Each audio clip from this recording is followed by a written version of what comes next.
Universelle Vision.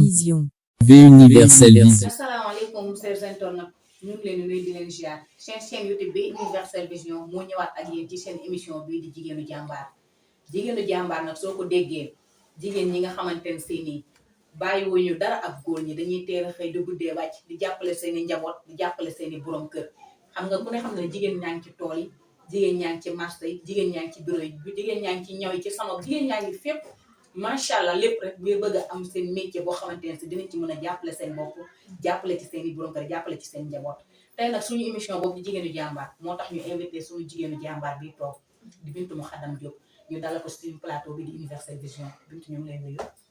waaw soxna Zeynab maa ngi lay fay nuyu di am kontaante aussi ak mbégte bu baax a baax ci seen plateau bi di nuyu mbokku internet yi aussi di am kontaante vraiment bu baax a baax ci plateau bi. Bintu ginnaaw bi nga nuyoowee ci internet yi tey nag jigéenu jàmbaar la ñuy waxtaanee te yow nga bokk si jigéenu jàmbaar yooyu en tant que jigéenu jàmbaar yor sa métier di teel a xëy di guddee wàcc boole ko sa ménage ak yi ci am yëpp yow nan nga koy dundee. posé na question bu am solo ndax yaakaar naa bu ñu nee jigéenu jàmbaar comme ni ma ko waxee sànq rek boo ñëwee Sénégal xam ne jigéenu jàmbaar kese fi nekk rawatina boo yeewoo fajar dugg ci tataay yi suñu yaay yi ngay taseel suñu tataay yi ay mag yoo xam ne macha allah te dañuy ñafe pour lu ñu yóbbu seen kër kon boo nee jigéenu jàmbaar ñëw Sénégal di nga xam ne macha allah daanaka xaaj yëpp ay jigéenu jàmbaar lañ voilà. en tant que femme mariée ak sa métier nu koy gérer. waaw gaa métti na méttiwul ci kaw nag bu la yàlla boole ak góor boo xam ne dina la comprendre surtout métti na parce que soo bëggee xëy nekk ci kër gi toppatoo xale yi bëgg liggéey teel a xëy guddee wàcc boo tasee góor boo xam ne comprendre la rek peut-être mën na am lu mu tee sa liggéey mais alhamdulilah ba yàlla def na ki ñu yàlla booleel dañuy pousser bu baax a baax ci liggéey bi. yow daal ki nga nekk bi ñu lay jàppale ci sa métier. macha allah daf ma ciy jàppale bu baax a baax mën naa ne tey ginnaaw yàlla su ma toogee fi moom mu tàggat ba ma expliqué ci métier bi. ndax moom daf la fekk ci métier bi. wala bi ngay dugg ci moom daf fekk nga am sa métier bopp parce que bëriwul ñi nga xamante ne si duñ la fekk ci métier ba pare ñu dugal la ci métier soit yaay ñëw indaale sa métier ñu xam ne mënut a ñàkk ñu bàyyi la am yow ban côté nga ci. waa gaa nag daf ma fekk sama métier ndax bi muy sëy si ndaale naa sama métier. boobu maa ngi métier bi yàgg nga am moom. waaw yàgg nga ci def. waaw soxna Zeynab métier bi yàgg naa ci parce que boo xoolee def naa ci 18 ans 19 ans. macha allah 18 ans 19 ans. voilà alors yàgg na de. fan nga tàmbalee danga nekkoon koo xam ne danga daan dem comme ni ko ñu defee. fekk gis benn atelier inscrit dugg wala danga jàng ba am diplôme. nan la demee. waaw mën naa ne nag dama ko boole ak sama liggéeyu kër ndax métier bi bu ma koy def dama génn école rek bi ma arrêté école laa dugg ci métier bi ma gis foofu benn atelier bu nekk ci koñ bi comme ni ko ñëpp defee waaw dem ci atelier bi te du yàqal ma dara sama liggéeyu tolaan damay xëy togg sama añ togg sama reer pare su ma paree daw damay profité pare sax ba daw gont ji boobu tamit dama daan gont si boobu laa gën nekk xale damay daw gont ji yàkkamti bu balaa 19 heures jot wala 20 heures ma daw ñëw eggale sama reer dama ko boole woon liggéeyu kër gi boole kooku di ñawi yaa ma gën a xam mu metti woon loolu nag. xam nga nee nga bi nga nekkee xale danga daan boole sa toggu reer sa toggu añ bu ngoonee nga daw gontu xam nga kon boobu xale nga yow métier bi loo choisir la choix la ci yow nga dañu jàpp sa loxo ne la comme que bàyyi nga école comme ni ñu koy defee rek kaay nga dugg métier doo fi toog. métier bi mën naa ne lu ma choix la nag ndax nekkul loo xam ne dañ ma ci forcer ne ma kaay dugg ci métier bi wala kaay def lii comme maa ngi école ba benn temps bi ma gis na ma lii neex na ma war naa ko def ma tàggu sama yaay mu ne ma amul benn problème mais nag du la yàq sa liggéeyu kër ma ne ko amul problème mais comme boobu man maa bëgg rek dama doon volonté wu sama liggéeyu kër na pare te du tee dinaa dem defi ko voilà. nga boole ko moom. jaar-jaar bi ñoo expliqué ci jaar-jaar bi ba fi nga yegg si nii. waa jaar-jaar bi métti na méttiwul ndax boo déggee ma ne métti na méttiwul mooy tey mënul naa nekk di liggéey mu métti lool parce que bari na ci ay jigéen ñi muy dal ñu nekk seen liggéey nekk seen kër nekk jànk muy liggéey mu métti ñu xëy un bon jour am jëkkër seen jëkkër tere leen wala mu poñe leen te su boobaa dafay métti mais dama fa jógee ñëw sëy si yàlla boole naa nag borom kër bu baax du ma comprendre aussi bi ma ñëwee dem na ba su ma masaan xëy liggéeyu ma sax journée boobu du ma toog daf may mere parce que li ma xëy toog ci kër gi mu ñëw mu dugal ma formation may def formation. yan nga ci formation ko jaar naa ci formation ba am sa diplôme ba am samay diplôme. macha allah may profité rek di sant ki ma jàngal ba ma egsi fii muy Amdi Fall Touba foofu laa njëkk a commencé ñaw bi ma ñëwee ba fii aussi maa ngi ñëw ci ku ñuy wax Anta Ndiaye. danga ñëw sëy si continuer sa métier. dama sëy si bi neex ma toog bëggoon a arrêté. mais borom kër bi man noonu. doo su ko xëyee bàyyi ma ci kër bi sax su xëyee fekkaat na journée boobu du ma tudd. parce que bëgg na may liggéey. ma xam ne comme lii la bëgg opté na ko. gaa bëggoon naa ko mais xam booy soog a sëy si rek yaa ma gën a xam. toog seetu bi toog seet bi muy neex ma ne mooy loolu. dëgg la ma ñëw na nekk si madame Ndiaye. ñu yor centre de formation fii ci Yëmbal. voilà. d'accord xam nga yaa ngi naan bi nga jógee foofu noonu. sëy si da nga continuer di def formation bi bi nga ko defee ba am ci sa diplôme. comme ni nga ko waxee parce que am nga diplôme bi léegi foofu noo def da nga ubbi atelier wala da nga continuer di ñëw sa biir kër.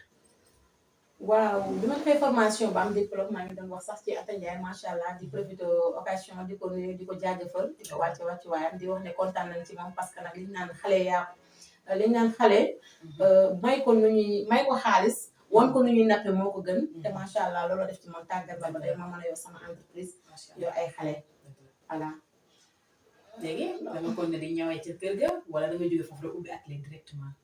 waaw comme def naa fa comme njëkk na maa def couture bi mais yàlla dogal na formation bi laa mujjee dama jaar ci ñaar yëpp dama jaar ci tailleur jaar ci formation bi ma pare toog naa fa quelques années rek ci laa dekk sama kër démarré jënd sama benn machine toog fa di taaba comme ni ko gars yi defee. nga daal di tey jii ubbi sa atelier. gérer yor say élèves. voilà muy dundee boobu mbégte.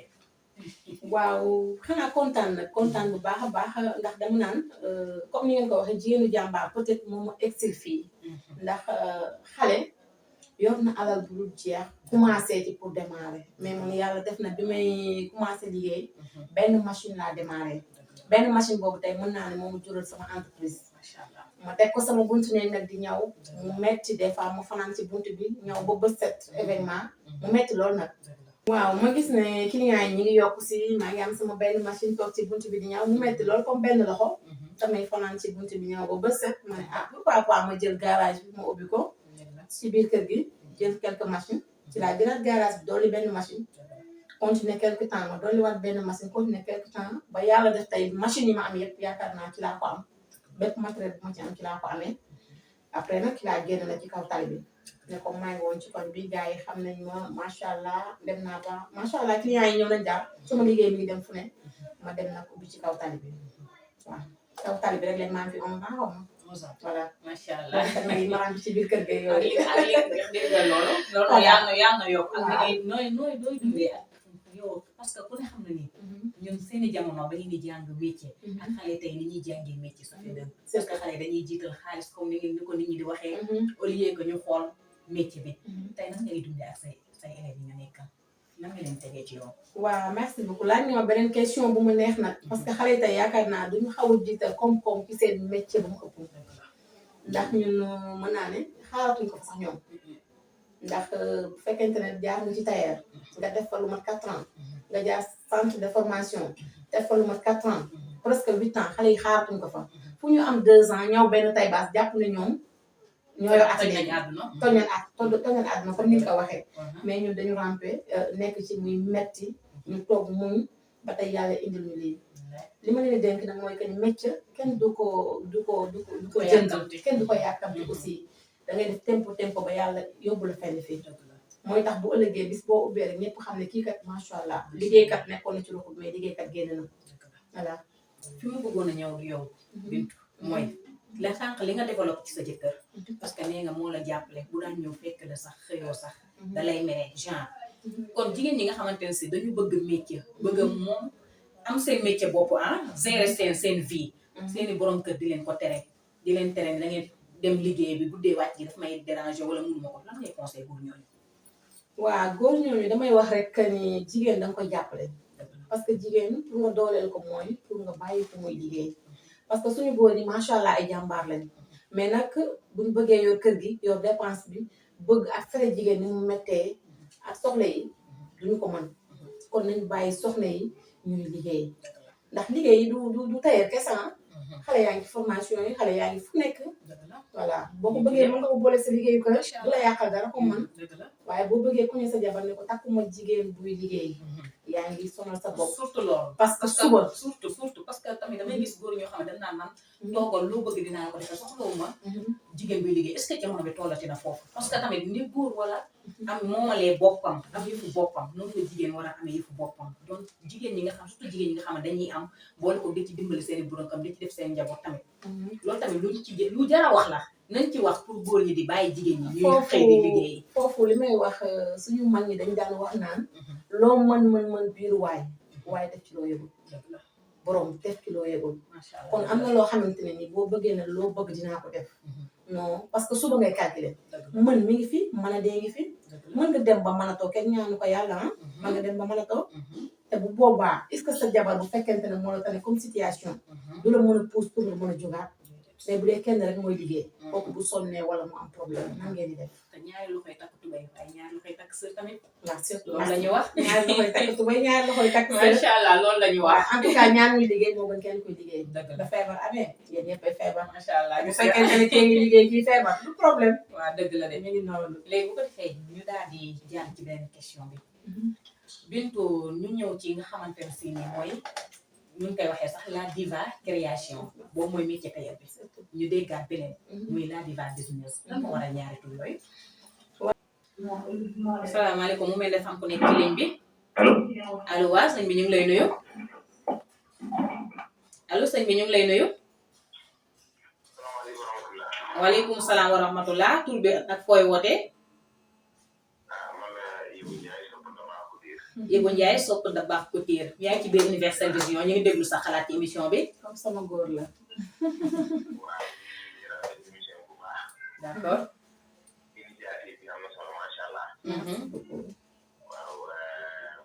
te daakantele jigéen yu jàmbaar waaw loolu la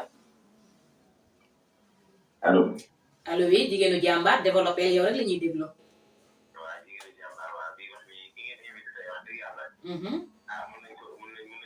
mën nañ ko ci ràññee ndax jigéen bu jàmbaar la jigéen bu gëm li muy def la aussi jigéen bu gëm boppam la aussi te xam na muy def kon nag soo ko tànnee ci émission bi dañ koy rafetlu bu baax a baax a baax a baax di wax ni waa Universel Vision tamit ñu ngi rafetlu macha allah seen initiative bi am na solo merci beaucoup comme sama càmmiñ bopp la dégg nga bu baax waxala Bintu mi yow rek lay déglu Ibou Ndiaye sopp da baax Bintu waaw Bintu maa ngi lay nuyu bu baax maa ngi lay nuyu bu baax di la jaajëfal bu baax a baax maa ngi kontaan ci yow tamit merci beaucoup di wax ni li tax ñu tànn si jigéen ñi jàmbaar yi moom juum ñu ñoo ngi ci de macha allah merci beaucoup waaw kay man kay sama question bi may laaj boobu ba léegi maa ngi koy laaj dina am question bu ma laaj nag waaw nga firil ni business rek diva business diva business waaw diva création xam nañ ko mais diva business lañ xamagul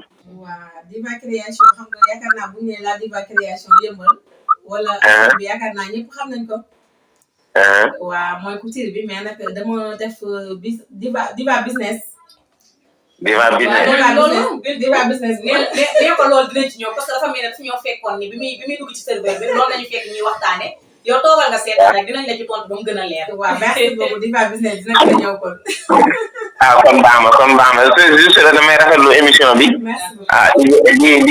di ñaanal waa Universel Vision ñu dem ba ci am seen télé bopp nag ñu koy suivre fu ne waaw ñu koy suivre fu ne ñu ngi leen di jaajëfal baax a baax nag ak groupe bi yëpp nag waaw di ñaan yàlla nga yeggali émission bi ci jàmm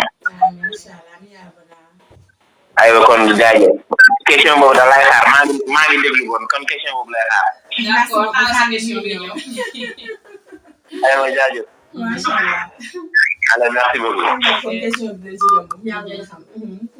waaw ñu ngi jaajëfal Ibou Ndiaye moom nga xam moo dugg léegi di sopp da baax Couture yaakaar naa sax nawle la ci métier bi question bi mu laaj nag moom la ñu fekkoon léegi ñu ciy waxtaan boo ko defee dañ ciy gën a développé moo am ci lu ko leer na xam naa ni mu ko ñoree noonu la ñoree ñeneen ñi parce que diva création rek lañ daan dégg ñun moom la ñu miin ñeneen ñi moom lañ miin mais ñu dem ba ci dégg bi rek dégg diva business pourquoi diva business boobu ñu ñëwaat ci waa gis nga Diva Création daa mel ne la gars yi gën a xam. waaw moom te lañ comme xam moom la Diva Création te dafa génn feneen ci Diva business. comme yàlla dogal na ñu yor atelier ci napp bi di liggéey. ñu ubbiwaat bu ci biir di liggéey fii atelier bi mais ñi ngi jaay fii. ok da nga ubbi beneen Diva ci biir kii couture bi. merci beaucoup. boutique bi lan ak lan lay jaay foofu. boutique bi mën naa ne lépp ngi ci biir ndax dajee la. déggal li moo tax ñu tudd ko li neexut. moo tax ñu tudd ko Diva business. d'accord. voilà parce que bu dee tissu yi daanaka li ñu daan jëli ci mbedd bi. mi ngi suñu biir place léegi. macha allah biir Getzner tissu yi lépp loo xamante ne ñu ngi koy soxla di ko jëli ci àll bi rek.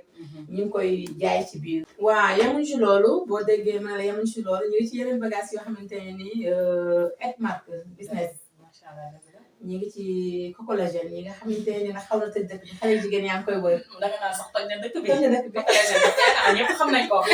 cocolagène ñëpp xam nañ ko. ñu ngi ciy jaay. ak bagage yu mucc ay savon yoo xam ne boo ko sangoo jaratul ngay laal benn diw. voilà ak ay produits yoo xamante ne nii au lieu que nga dem di faji ay fibron kyste blottement yenn feebar yi nga xamante ne moo ñu sonal ñun. yëpp yaakaar naa mi ngi ci biir bagage yooyu. cocolagène moom jarul si yaakaar naa ma koy wala jar na ma koy wax. waaw jarul wax parce que saare ko fii xoolal loo fi bëgg wax ko. maa ngi saare lépp kon jeex na ne ko daal. gis nga. cocolagène moom gars yi xam na ni muy def effet yi bañ na ko xale jigéen ñi boo ko essayé dinaa ne maa ci xam dara laaj na ko. ndax xale jigéen dañuy bëgg toujours yaa ma gën a xam Sénégal dañu bëgg rafet dañu bëgg nit koo xam ne day fashion. bëgg belli belli yaram bi taay bi. macha allah te loolu lépp lay defar amul benn effet secondaire. sa taay sa fes sa lépp macha allah voilà. li muy defar ci nit ki daal bari na. waaw gis nañ ko parce que sànq ñu ngi gis image yi mi ngi jàll ci suñu écran bi. ñu ngi gis nañ fi ay qualité. gis nañ fi savon comme yi nga lim nii mais ñu ngi gis tamit yaa ngi sotti yeneen bagage. waaw yooyu yan la. waaw man nag damay faral di jaay bagage yu bari boo déggee Diva business bi am na benn ku dugg sànq di ko laajte ku ñuy wax Ibou Ndiaye. moom mooy Diva business bi rek. parce que Diva business moom yaakaar naa yamul sax ci jaay tissu rek yam ci. d'accord man ko yamul sax ci jaay tissu. voilà dafa mel ne am na ku nekk ci seen serveur bi ñu jëlaat ko allo.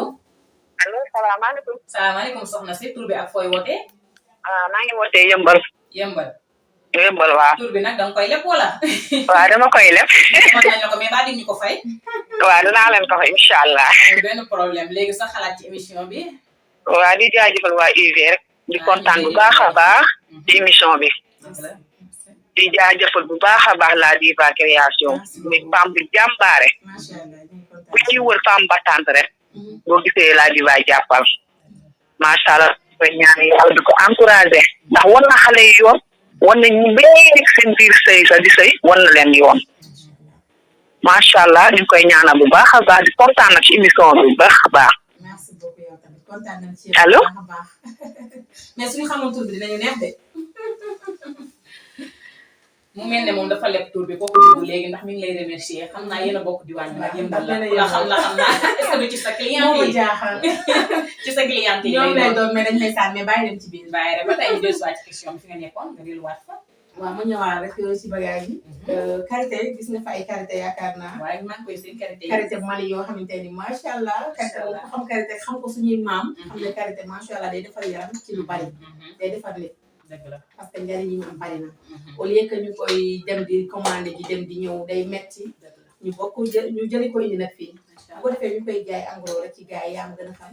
parfois ki nga xam ne yor na as tuuti tamit bu ñëwee ñu jaay ko. prix abordable. prix abordable dina ci am solo de. parce que jigéen ñi dañuy bëgg liggéey comme ni nga ko waxee sànq. mais moo waral ma indi Diva business di leen jaay mi kiy amaat seen i weccat di yóbbu seen biir kër. yóbbu seen i biir kër. boole ko bu ñu defaree yaram yi pare nga ñawal leen lu baax ñu teg ko ci. merci beaucoup. affaire yi gën a gën a yaram tamit day. yow daal mu mel ne affaire yi Diva business beeg Diva Création lépp ci wàllum jigéen la. merci yow daal defar jigéen moo la tax. parce que am na benn kii 4 côté bi ngay seen.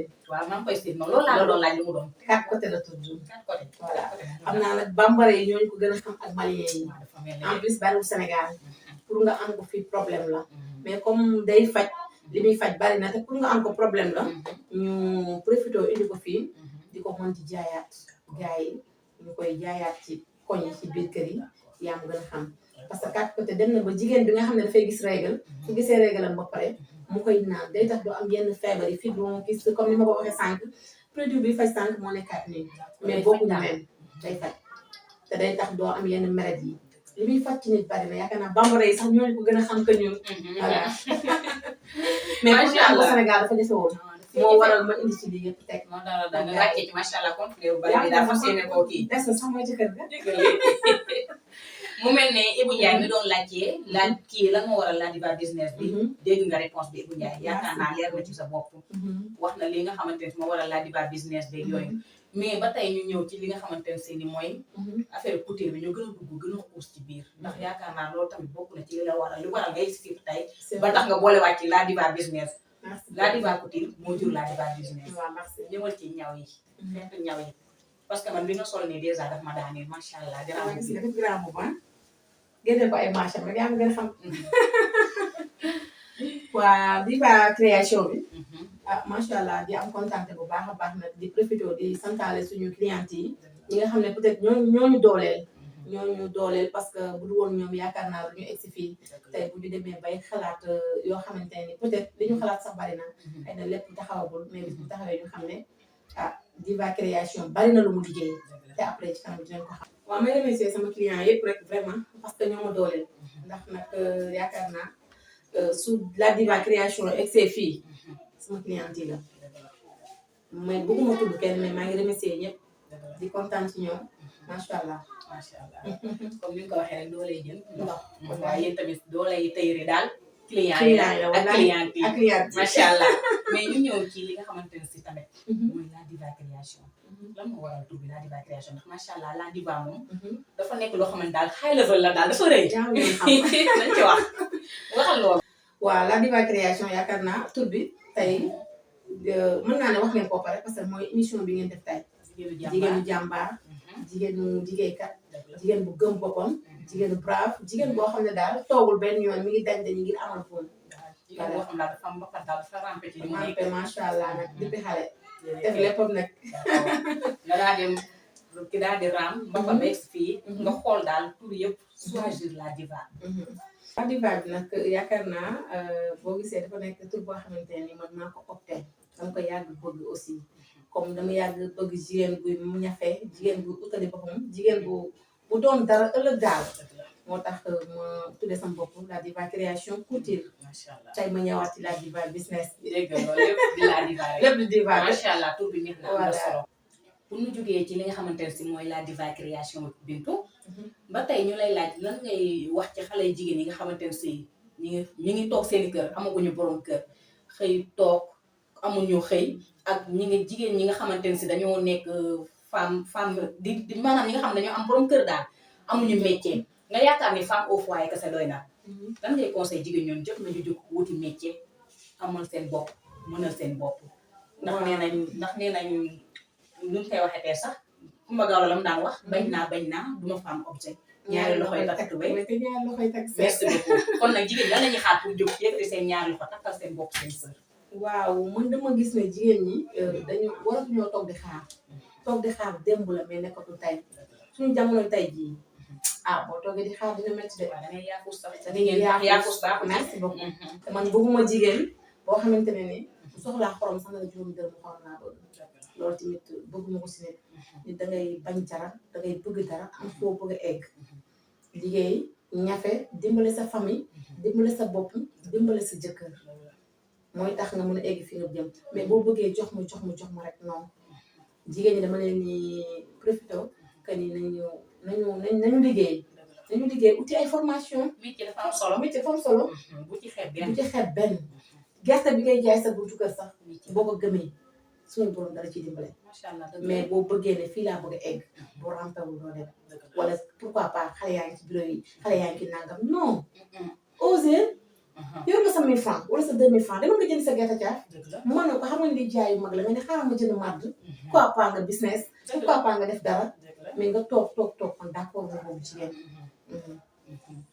ba tey loolu la mais dafa mel ni am na jigéen ñoo xamante ne si tamit bëgg nañu liggéey mais dañu xamul yoon bi surtout am ñoo xam ne naan man bëgg naa métier bëgg naa liggéey bëgg naa def lii dama kii lii mooy la moo nekk sama choix mais xamuñu ban yoon la ñuy jaar wala xamuñu ku leen jàppale pour ñu mën a yeggali seen objectif ñooñu lan nga leen conseil ak fan lañu war a mën a jàpp yegg si fi nga yegg si waaw man dama naan ndimbal na ca fekk loxol borom te booy xaar nañ ma jàppale pour ma dem pour man doo dem man loolu laa gis te loolu laa dund ndax peut-être bi may ubbi sama atelier bu ma xaaroon ko ma jàppale est-ce que mën na maa dem pourtant dama dajalaatu ut sama benn machine boobu moo jur sama entreprise machine boobu tey heure bu ma ko xoolee or lay doon ci man parce que xam naa ne moom jural lii kon bu ñu xaaree ku ñu jàppale duñu dem formation yaa ngi ci dëkk bi parfois nga gis ay formation état gratuite pourquoi pas ñu dem def suñu formation boo mënul fay nga dem ci gratuit dem feneen ak feneen fi ñu mën a jaar pour liggéey bari na mais pas pour ñuy xaar nag ku ñu jàppale non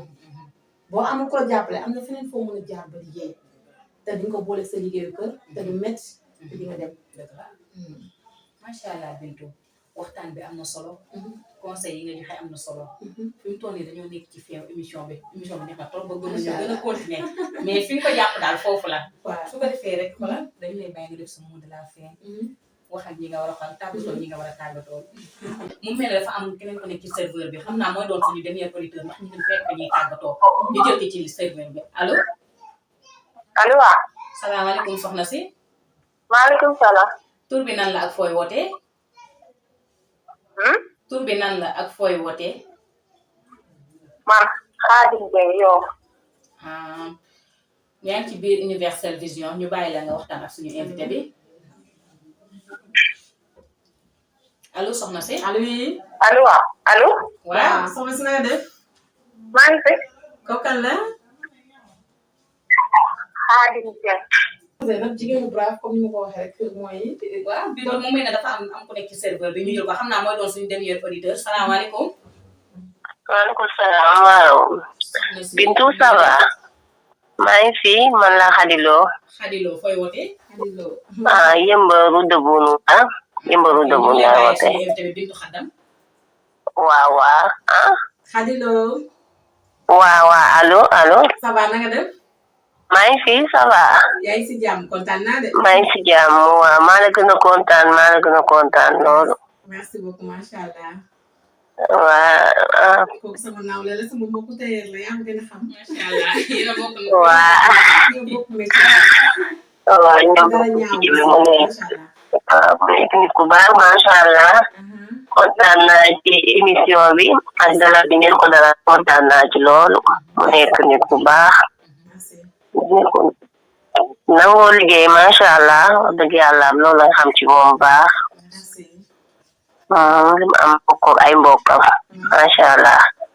ok loolu la xam. ok Xadilo ñu ngi lay jaajëfal ci woote bi. waa xam naa nag mooy doon suñu dernier auditeur ndax macha allah serveur bi xam na nit ñaa ngi insister di woote mais mënuñoo dugal ñëpp ndax bëgg rek waxtaan bi jàll. ngeen mën a xam kan mooy Bintu ak lan moo waral la Diva création bi yeneen yi ci biir yëpp moo tax mënuñoo jël ñëpp ngeen jéggal ñu rek ci ñàkk jël gi la ñàkk jël Bintu nga continuer. waaw ba tey fi may continuer comme conseiller rek mooy que ni jigéen ñi nañ jóg ñu bañ a xaar ku leen may loxo ndax nag nañu dem lu ñu ci fekk xam ne lii la man loolu laa gis mais pas pour ma toog di xaar en tout cas ñaari loxoy takk tubéy te ñaari loxoy takk sër. looloo am ñu góorgóorlu mooy tax a doon góor ah. femme loo xamante ne pour man góor ñi kese moomuñu ko. ñafe amal suñu bopp ëllëg suñu avenir doom tamit am na ci solo trop. moo tax bëgg naa jigéen ñi gën a góorgóorlu bañ a xaar seen borom kër moom kese rek day metti parce que benn loxo rek yaakaar naa mooy loolu. Bintu ba tey ñu ngi koy jaajëfal fi mu toll nii nag émission bi nag tire à sa fin parce que fi mu toll nii temps bi xoj nañu ba nga xamante ne si mënuñu waxtaan lépp dañuy daal di tàggatoo rek jox Bintu mu tàggatoo xam nga émission bi daal ko fi yemal Bintu tàggatoo wala. waaw sama mot de la fin première fois maa ngi sant sama si jëkkër bu baax a baax di ko ñaanal yàlla lu mu mën rek mu déwénee yàlla ko mën parce que nag moo ma dooleel moo ma puus yaakaar naa bu góor ñëpp meloon ne moom jarul sax ñuy def émission bi baadu benn jigéen dootul sonn wallaahi laa ñëppay doon jàmbaar ñëppay doon jàmbaar macha allah parce que nag macha allah jàmbaar la te tàggat na ma ci jàmbaar moom tamit jàmbaar mi ngi loolu ma koy sant di ko gërëm di sant sama clientèle yi aussi bu baax a baax di sant auditeurs yi nga xam ne ñoo dugg sànq macha allah ñoom ñëpp ñi bëggoon dugg bari na maa ngi dégg ligne bi sànq mais yéen a ko tee rek mais xam naa bi la ñoon incha allah lay dàq ñuy kontaan ci yéen aussi bu baax a baax waa IBM parce que nag initiative bi rafet na trop jigéen ñi jàmbaar yaakaar naa jigéen ñi boo nee jigéen ñi jàmbaar Sénégal dafa bàyyi kenn billahi ndax ñëpp ay jàmbaar lañ macha ku allah ci nekk yaa ngi yor sa dërëm bëgg mu doon fukki dërëm dëgg la kon macha allah ay jàmbaar ñoo tax ñu naan ay jàmbaar wax li loolu kontaan naa merci beaucoup soxna Zeynab waaw soxna Bintu ñoo la gën a kontaan ñoo la gën a kontaan ñu ngi lay jaajëfal boo ko defee dañuy daal di tàggatoo suñu téléspectateurs yi ak ñi nga xamante ne ñoo doon dugg ci serveur bi yaakaar naa ne nag ñi doon buuxante bari na lool mais mënuñu woon jël ñëpp ñu ngi leen di jéggalu si ñàkk jël bi comme ni ñu ko waxee woon sànq rek ñu leen di wax ne fii plateau bi jigéenu jàmbaar lañ fi nekk ku ci nekk rek jàppale di nga toog ci suñu chaise bi ñu waxtaane ci sa métier waxtaane noo koy dundee parce que ñëpp lañ fi nekkal Bintu wax na ko léegi bu ñu nee jigéenu jàmbaar Sénégal duñ fi bàyyi kenn ñëpp ay jàmbaar kon su ko defee rek dañuy daal di tàggatoo ak yéen di leen jox dig daje ba beneen yoon ak ci yeneen i émission incha allah rabbi yaa ngeen jëf Universelle Vision. V Universelle.